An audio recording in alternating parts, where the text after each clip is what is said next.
Et bonjour tout le monde. Je vous rejoins aujourd'hui pour vous présenter une petite vidéo sur l'analyse technique. Alors, on va parler que d'analyse technique. Je vais vous parler de fromage, je vais vous parler de montres. Donc, en somme, si vous êtes intéressé par le trading et l'analyse technique, regardez cette vidéo. On va faire au plus vite et aller à l'essentiel. Alors, pourquoi je vous disais que j'allais d'abord vous parler de fromage? C'est parce qu'on va parler des gaps, des trous qu'il y a sur le marché. Alors, avant de passer à la suite, il faut comprendre ce qu'est un gap. Donc, un gap, c'est un trou dans le marché dû à un déséquilibre entre les vendeurs et les acheteurs.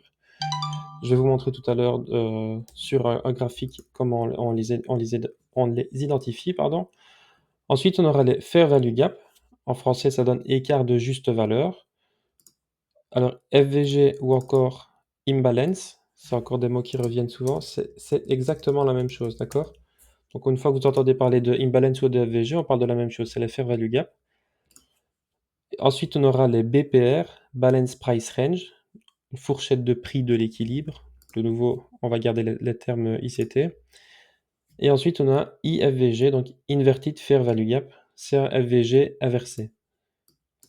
Alors, je vais vous prendre quelques exemples, et c'est pour ça que je vous ai mis ici une montre au centre du template ici.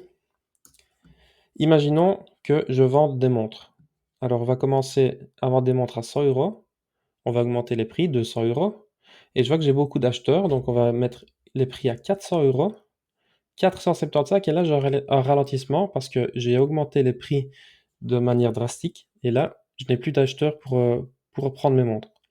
Du coup, arrivé à un moment, je vais devoir baisser le prix de mes montres, car je suis passé de 200 à 400 sans passer par le palier des 300 euros.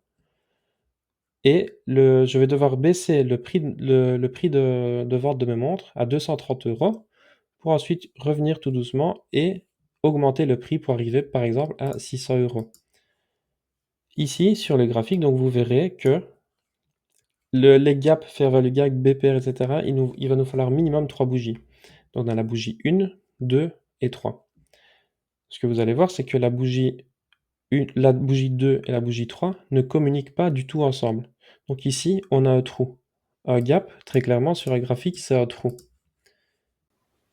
Pour vous montrer un gap sur un graphique, je vais aller sur le graphique du Nasdaq, car on peut voir ici que la session, si vous regardez ici dans le bas, il y a les heures et les dates. Donc on peut voir que la session se termine ici à 21h30 et elle ouvre le lendemain à 15h30. Donc ici, on a un grand trou, on a un gap. Pourquoi? Parce que les vendeurs étaient plus forts. Du coup, on a terminé la journée en baisse et on commence la journée suivante à la baisse aussi. Les gaps aussi, il faut savoir, ce qui est important pour la suite également, c'est que les gaps doivent être comblés. Donc, on prend l'exemple ici, j'ai un trou, on voit qu'on est venu le combler avant de chuter. Pareil ici, il y a un trou, il est comblé. Un trou, il est comblé et ainsi de suite. Et même si je vais au dernier en date, on peut voir que là, fin de session à 21h30, le lundi, et mardi, on ouvre à 15h30. Donc on a un gap juste ici. Et vous pouvez voir que on est venu réagir dedans avant de poursuivre la chute. Maintenant que vous avez identifié un gap sur un graphique, donc le trou ici qui est comblé, on va passer aux autres différents types de liquidités. Donc on a le FVG, donc FVG ou imbalance. On a toujours nos 3 premières bougies, 1, 2 et 3. Seulement, on voit que la bougie 1 et 3 ne sont pas rentrées au contact. Donc, quand je veux dire rentrer en contact, c'est-à-dire qu'ici, on a le haut de la bougie 1 qui est en contact avec le bas de la bougie 3 et qu'il y a un trou ici dans la bougie 2. OK? Donc, imaginons que je sois en haut time frame, imaginons que mes bougies représentent 4 heures, je serai en H4. Si je vais zoomer en M5, donc en 5 minutes, ici, il y a de fortes chances que je retrouve un gap, car la force acheteuse est trop forte. Du coup, avec mon FVG ici, ce que je vais devoir surveiller, c'est le retour dans cette zone avant de poursuivre la tendance haussière. Fatalement, toutes ces ces formes, ces structures se retrouvent dans l'autre sens. C'est-à-dire que ici, c'est sur un mouvement haussier. Vous pouvez très bien le retrouver sur un mouvement baissier. Donc, toujours avec mon exemple de montre, imaginons que je commence à faire des bonnes ventes, j'augmente les prix petit à petit. Donc je passe de 100 à 200 € ici. Imaginons que je ne sois pas passé par le palier des 150 €, je vais devoir y revenir avant de pouvoir augmenter le prix des montres, d'accord? Donc ça, c'est pour les FVG classiques. On a FVG et on a IFVG. Un IFVG, Inverted Fair Value Gap, en gros, ce sera un ancien Fair Value Gap. Donc ici, j'ai mon premier FVG qui a été créé, bougie 1, 2 et 3. On a toujours cet écart entre la bougie 1 et la bougie 3. On voit qu'on revient dans la zone. Et tant qu'on ne l'a pas cassé, donc tant que le corps de la bougie n'a pas clôturé, on va faire comme ça, n'a pas clôturé sous notre FVG, on ne peut pas considérer cette zone comme un IFVG.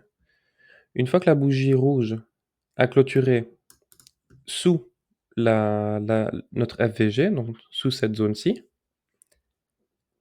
on va attendre que le prix revienne dans notre ancienne FVG pour créer donc un IFVG et s'en servir comme résistance et ici entamer le mouvement baissier. Donc ça, c'est pour le IFVG. On a le gap, le trou, le FVG, le trou entre les 3 premières bougies. IFVG, c'est un ancien FVG qui va servir de support ou de résistance. Et le dernier, on aura le BPR. Donc le BPR, Balance Price Range, on a toujours nos 3 bougies où on va créer le premier BPR. Ensuite, on a un deuxième FVG, donc consécutif. Donc on a la bougie 1, 2 et 3, premier FVG. Ensuite, on voit que la bougie ici va clôturer directement pour créer un deuxième FVG. On va attendre que la bougie remonte sur cette zone avant de chuter. En gros, à BPR, ça va être 2 FVG l'un à la suite de l'autre. Il y a tout de même quelques points d'attention. Vous allez remarquer que ces zones vont agir comme des supports et résistances. Donc ici, on avait une résistance, on arrivait au FVG, on l'a cassé, et la zone va devenir, notre FVG va devenir un support avant de poursuivre la tendance haussière. Ici, pareil, on a la poursuite haussière, on corrige, on casse la zone, et cette zone va devenir donc une résistance avant de chuter. Donc quand vous voyez des supports et résistances, bien souvent c'est qu'il y a de la liquidité dedans et ça va dépendre de comment le marché va réagir. Autre chose aussi, pour que la zone soit valide, il faut que la bougie, le corps de la bougie est clôturé. Donc ici on a nos 3 bougies et on voit que les corps ont clôturé. Donc le corps de la bougie 3 a bien clôturé pour nous laisser un espace entre la bougie 1 et la bougie 3. Si je prends un exemple ici avec les bougies, donc simplement pour rappel, ici on a le corps de la bougie et ça va être les mèches. Ici, je n'ai pas de FVG. Je n'ai pas de FVG car on voit qu'ici il n'y a aucun espace. On va le tracer, FVG, hop. Ici, il n'y a aucun espace entre la bougie 1 et la bougie 3 car les bougies communiquent l'une avec l'autre.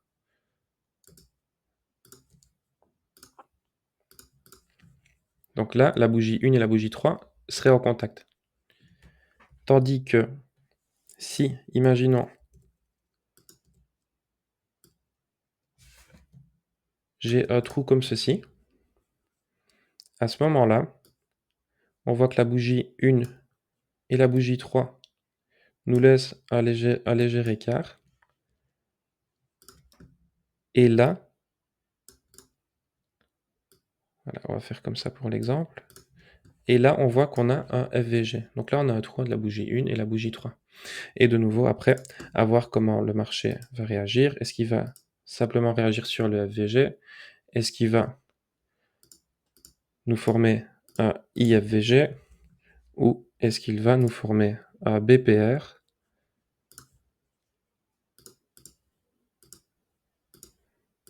pour chuter?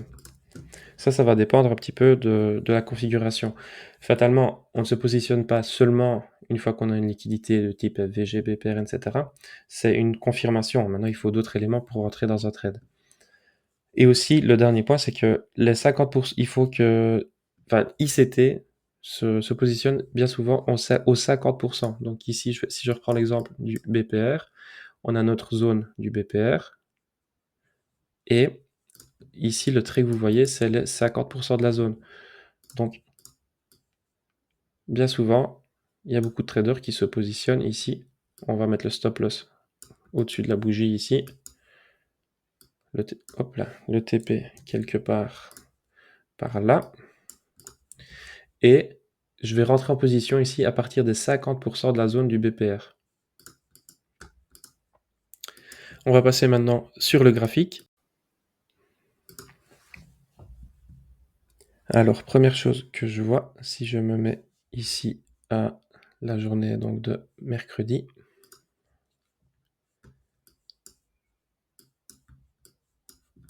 c'est que ici, vous voyez qu'on avait une grande zone d'imbalance, donc FVG, et le prix est venu dans ce FVG, et vous voyez ici que la zone notée en rouge a servi de support pour poursuivre le mouvement haussier, seulement il n'a pas cassé le haut de cette structure-ci. On va le notifier pour plus tard. Du coup, ici, je peux voir que il reste de la liquidité entre ce point-ci et ce point-là, d'accord? Car on a, dans cette grande bougie, il nous reste de la liquidité. Ce que je vais faire, c'est que je vais surveiller ce qui va se passer au contact de cette FVG. Donc, on va avancer dans la journée. Là, on est mercredi, il est 9 h, donc le début de la session de Londres.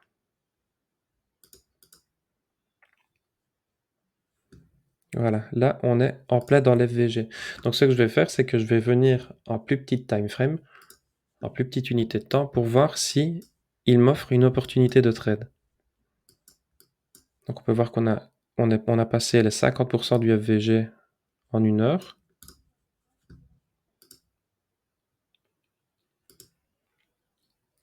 Et là, on voit qu'on a, on a 3 bougies et il nous laisse une autre sorte de liquidité. Il nous laisse à BPR, donc la succession de 2 FVG. On a le premier ici, avec la bougie 1, 2 et 3.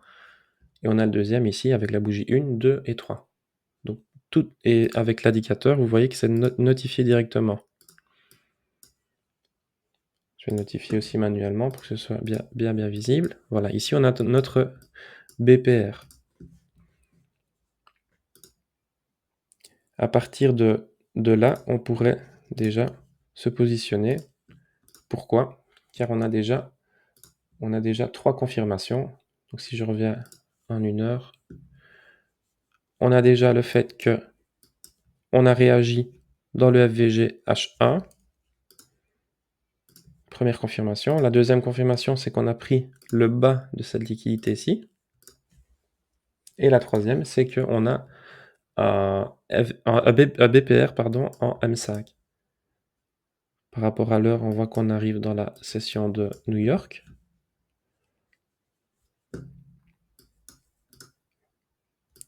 Et de là, on va avoir trois styles, 3 types de traders. Donc, pour ce qui est de notre TP, on pourrait mettre notre TP final, donc ici au-dessus, comme je vous disais tout à l'heure, pour valider la structure haussière. Et le stop loss, on va le mettre sous la première bougie. Alors, pour nos 3 types de traders, on a le premier trader qui va être très prudent et qui va se mettre pile au contact du BPR avec son point d'entrée. Et vous pouvez voir qu'on a un risque ratio de 5,38, donc un multiplicateur de 5,38. Donc si je mets 100 € ici, je ressors avec 538 € si on va à notre TP. Et si on va à stop loss, on perd 100 € fatalement. Alors le premier trader va se mettre au contact du BPR. Le deuxième trader se mettrait au 50% de la zone du BPR. Et le troisième se mettrait ici au contact de l'order block. Donc je vais pas expliquer exactement ce qu'est un order block ici dans cette vidéo, sinon là, on va encore rajouter du temps à la vidéo. Et on voit que le troisième trader a un ratio, lui, de 10,17, ce qui est déjà vraiment pas mal du tout. Par exemple, moi, je prends pas de trade si j'ai pas un ratio de 1 pour 3. Voilà, ça c'est dans mon plan. Mais déjà, un ratio de 1 pour 3, c'est déjà magnifique.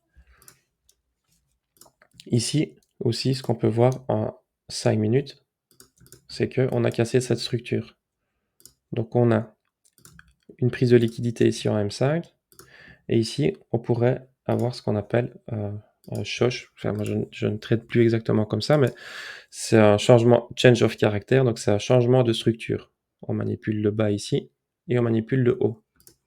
On va simplement attendre qu'on revienne dans cette zone pour activer notre trade. Alors, on a notre premier trader qui est activé ici. On peut voir que la mèche de la bougie nous a activé. Donc, le premier trader est positionné. On va voir comment il évolue. On peut voir également que le deuxième trader est activé, car on a retracé au 50% du BPR, ici. Et pour ce qui est du troisième trader, voilà, on peut voir ici qu'on a vraiment une entrée sniper. On a juste la mèche qui vient dans l'order block en M5, et on a une très très grosse réaction derrière. Maintenant, il n'y a plus qu'à manager la position. Donc si on prend l'exemple extrême avec cette entrée sniper, boum, on peut voir que si on a mis, imaginons, 3 TP, ça ce serait le TP final. TP 1, TP 2 et TP 3 là au nord. TP 1 activé, le TP 2 aussi et TP 3 également. Et vous voyez comme c'est chirurgical. On vient juste activer le TP pour ensuite rechuter. Donc notre premier trader ici aurait un ratio de plus ou moins 10, c'est ce qui est énorme. Pour ce qui est de mon trade du jeudi, qui est ma BE, donc pour rappel, BE, c'est simplement que le prix est revenu au point d'entrée avant d'aller au TP ou au stop loss. Hop, ça on peut supprimer. Pareil, je suis en 1 heure. Je vois que ici, on a un FVG. Ici, on a ABPR. Donc, c'est les premières choses, entre guillemets, qui sauteraient aux yeux.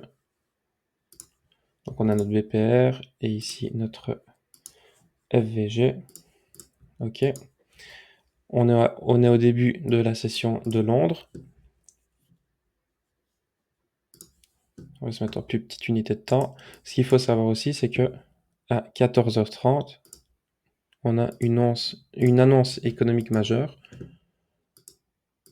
Donc on va voir déjà comment est-ce qu'il réagit au premier FVG en H1. On voit qu'il a chuté directement, mais moi ce qui me dérange ici, c'est qu'il est après 11h, et à partir de 11h, c'est le lunch time. Donc moi dans mon plan, je ne traite pas à partir de cette heure-là. Et ici, on voit que il a réagi donc au FVG, il l'a totalement comblé, il a pris ce haut, et il entame une chute. Si je reviens en 1 heure, on voit qu'il a réagi ici sur l'order block H1. Hop, alors order block, on va le notifier H1. L'imbalance, il a fait son travail. Et si je me souviens bien, j'étais en M7. Et effectivement, ici, on voit que on a un BPR. Donc toujours nos 2 FVG consécutifs. BPR.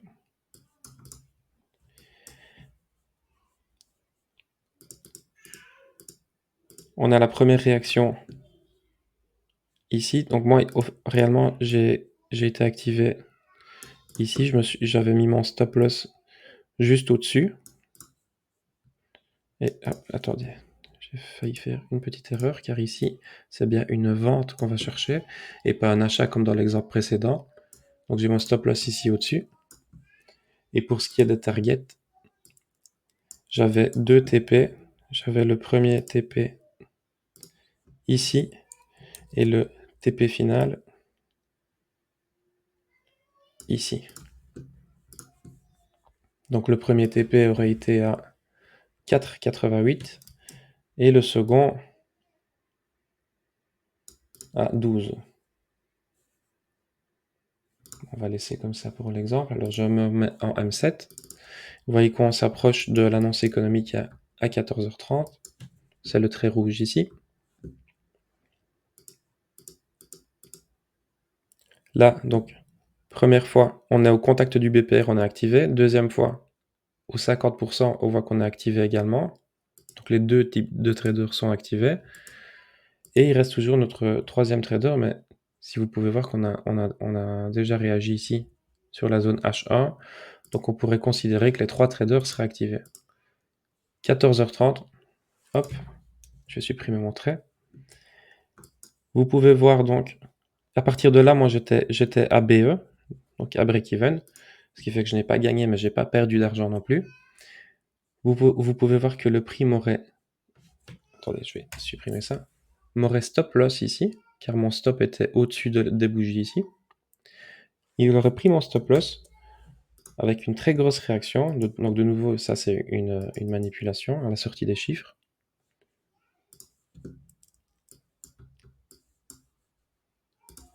Et si on poursuit dans l'après-midi, vous pouvez voir que le TP1 a été transpercé sans difficulté avant d'arriver au TP2 ici en début de soirée. Donc là, c'était vraiment un magnifique trade. Malheureusement, j'ai mis mon stop loss un petit peu trop proche. Je n'ai plus tenu compte de l'order block H1 qui lui n'avait pas été mitigé à 50%, ou 50%, donc le trait blanc de nouveau. Si j'avais mis mon stop loss ici plus haut, j'aurais quand même eu un gros RR de 6,29. Mais l'annonce m'a sorti juste avant.